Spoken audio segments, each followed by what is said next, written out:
ধোয়া ওঠা চিতই পিঠা খেতে কারে না ভালো লাগে। আজকে আমি একদম সহজভাবে পিঠা তৈরি করে দেখাবো। যারা নাকি নতুন আছেন তারাও কিন্তু একদম ঠিকঠাকভাবে এইরকম ফুলকো ফুলকো পিঠা তৈরি করে নিতে পারবেন। আর একটা পিঠাও কিন্তু খোলায় লাগবে না। খুব সহজভাবে আপনারা এই পিঠাগুলো তৈরি করে নিতে পারবেন। এই পিঠাগুলো দেখতে যতটা সুন্দর হয়েছে খেতেও হয়েছে কিন্তু দারুণ মজার আর একদম মুচমুচে পিঠাগুলো। আমি এখানে নিয়েছি 2 কাপ পরিমাণে আতপ চাল আর নিয়েছি আমি 3 কাপ পরিমাণে ভাতের চাল। চালগুলো কিন্তু আমি বেশ ভালো করে ধুয়ে ভিজিয়ে রেখে দিব 4 থেকে 5 ঘন্টা। আর ভিজানোর সময় অবশ্যই খেয়াল রাখবেন চালের মধ্যে কোনো ময়লা আছে কিনা। যদি ময়লা থাকে সেগুলোও কিন্তু বেছে ফেলে দিতে হয়। এই চালগুলোকে কিন্তু আমি মেশিনে গুঁড়াও করব না, আবার শিলপাটায় বাটবো না, ব্লেন্ডারে ব্লেন্ড করে খুব সহজে কিভাবে চিতই পিঠা তৈরি করা যায় সেই রেসিপিটাই আমরা শেয়ার করব। অনেক সময় আমাদের পিঠা খেতে মন চায় বাটার আলসিতে, বাকি গুঁড়ি করার আলসিতে এই পিঠাগুলো কিন্তু খাওয়া হয় না। সেই জন্য আজকে আমি কিভাবে ব্লেন্ডারে এই পিঠাগুলো তৈরি করি খুব সহজেই সেই রেসিপিটাই আপনাদের সাথে শেয়ার করব বন্ধুরা। এই পর্যায়ে আমার রেসিপি যদি একটু হলেও ভালো লেগে থাকে অবশ্যই একটা লাইক করবেন, কমেন্ট করবেন এবং যারা আমার নতুন বন্ধু আছেন তারা আমাকে একটা সাবস্ক্রাইব করতে ভুলবেন না। আমি চালগুলোকে কিন্তু বেশ ভালো করে ভিজিয়ে রেখেছিলাম 5 থেকে 6 ঘন্টা। এখন আমি একটা ব্লেন্ডারে এইগুলোকে কিন্তু আমি চালগুলোকে মিহি পেস্ট তৈরি করে নিব। আমি এর মধ্যে দিয়েছি 2 গ্লাস পরিমাণে জল। আমি কিন্তু জলটা একবারে দিয়েই এই পেস্টটা তৈরি করে নিব। আমি কিন্তু সমস্ত চালগুলো এইভাবে পেস্ট তৈরি করে নিয়েছি। এখন আমি এর মধ্যে দিয়ে দিব 1 চামচ পরিমাণে লবণ।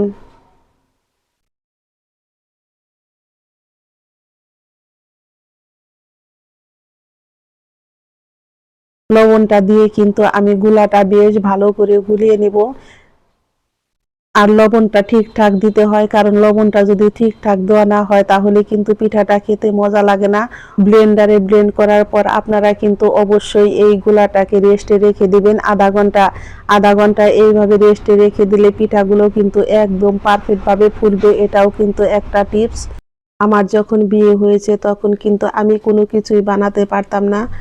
আর যদি পিঠা আমার শাশুড়ি বানাতো, আমি বানাতে চাইলে কিন্তু সে আমাকে কখনোই বানাতে দিত না। কারণ সে বলতো আমি নাকি পিঠাগুলো একদমই বানাইতে পারবো না। আমি এর মধ্যে দিয়েছি অল্প পরিমাণে একটু বেকিং সোডা। এখন আমার শাশুড়ি কিন্তু এই পিঠাগুলো খেয়ে বলে তুমি আমার থেকে অনেক ভালো পিঠা তৈরি করো। চিতই পিঠার গোলাটা কিন্তু এইরকম রাখবেন। মাটির সাজে যদি তৈরি করেন তাহলে আর একটু ঘন, আর যদি লোহার সাজে তৈরি করেন তাহলে এইরকমই, খুব বেশি ঘনও না আবার খুব বেশি পাতলাও না। আমি সাজটাকে কিন্তু একটু তেল দিয়ে বেশ ভালো করে গরম করে নিয়েছি। সাজটা আমার গরম হয়ে গেছে। এখন আমি 1 চামচ দিয়ে দিয়ে এইভাবে পিঠাগুলো তৈরি করে নিব।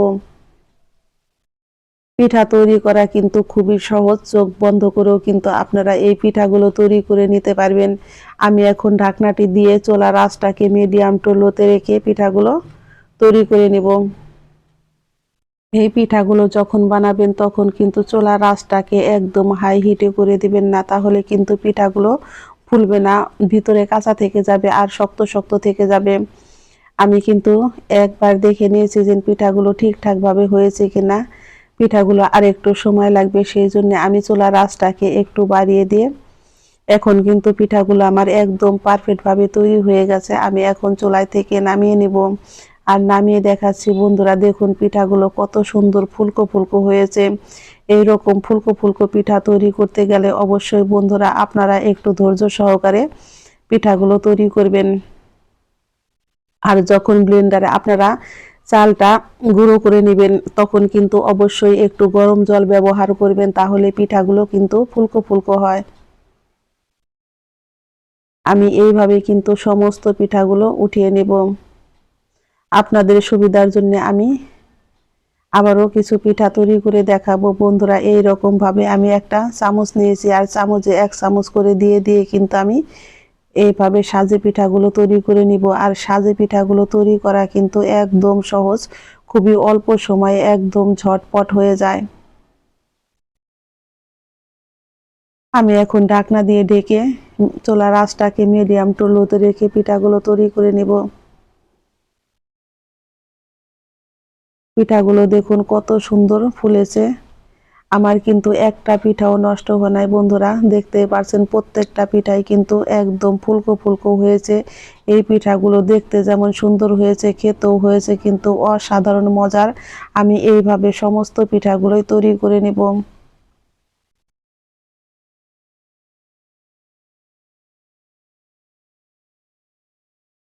এই শীতে একবার হলেও বন্ধুরা আপনারা এইভাবে ব্লেন্ডারে ব্লেন্ড করে চিতই পিঠা তৈরি করে খেয়ে দেখতে পারেন। আমি কথা দিচ্ছি, একদিন ব্লেন্ডারে এইভাবে পিঠা তৈরি করে খেলে আপনারা বারবার পিঠা তৈরি করে খেতে চাইবেন।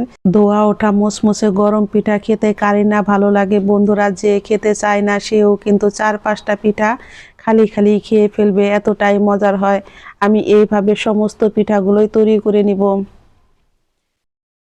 আমার এই পিঠার রেসিপি ভালো লেগে থাকলে বন্ধুরা অবশ্যই একটা লাইক কমেন্ট করতে ভুলবেন না। আজকে আমি কিন্তু মুরগির মাংস রান্না করেছি, আর এই পিঠাগুলো কিন্তু আজকে মুরগির মাংস দিয়েই খাবো। গরম গরম ধোয়া ওঠা চিতই পিঠা আর মুরগির মাংসের সাথে খেতে হয় কিন্তু দারুণ মজার। সকলেই ভালো থাকবেন, সুস্থ থাকবেন। আমি আবারও ফিরবো নতুন নতুন কোনো রান্নার রেসিপি নিয়ে। আমার সকল বন্ধুদের জানাই আমি অসংখ্য ধন্যবাদ। এই চিতই পিঠাগুলো খেতে হয়েছে কিন্তু দারুণ মজার।